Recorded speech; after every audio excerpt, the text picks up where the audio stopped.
তিনি একজন নারী, যিনি দেশকে ভালোবেসে সবসময় মানুষের পাশে থেকেছেন, স্বামীর দেশপ্রেমের সঙ্গী হয়েছেন।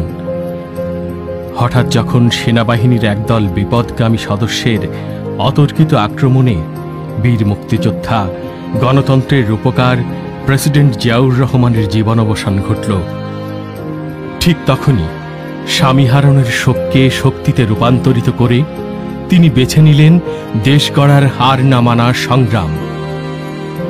যখন গণতন্ত্রকে হত্যা করে দিনের পর দিন স্বৈরাচারী শক্তি লাল সবুজের পতাকাকে খামচে ধরেছে, ঠিক তখনই আলোর মিছিল নিয়ে হিমালয়ের দৃঢ়তায় তিনি সবার সামনে। দল ভিন্ন হলেও তিনি সহানুভূতির হাত বাড়িয়েছেন শেখ হাসিনা সহ অন্য সবার প্রতি। এক হাতে স্বৈরাচার দমনের পাশাপাশি অন্য হাতে তিনি আগলেছেন দেশ ও দেশের মানুষকে। তাই তো আপোষহীন এই নারীকে জনগণ ভালোবেসে উপাধি দিয়েছেন দেশনেত্রী।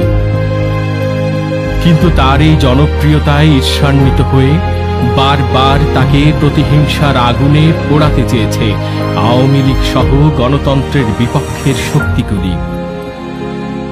ঘর ছাড়া করে খালি হাতে তাকে রাস্তায় নামিয়েছে সন্ত্রাস ও লুটেরার দল। ১/১১-তে মামলা হয়েছে শেখ হাসিনার নামে ১৪টি, কিন্তু সকল স্বৈরাচারকে ছাড়িয়ে যাওয়া মুখোশধারী হাসিনা নিজের সব মামলা তুলে দিয়ে রাজনৈতিক প্রতিহিংসায় ফাঁসিয়ে দিয়েছে দেশনেত্রীকে। কোনো প্রমাণ না মেলার পরও শুধুমাত্র অবৈধ ক্ষমতার জোরে গণতন্ত্রের বার্তাবাহক বেগম খালেদা জিয়াকে করেছেন জেলবন্দী। তাই তার পাশে দাঁড়িয়ে মোক্ষম জবাব দেবার সময় এখন। স্বৈরাচারে রুখে দিন।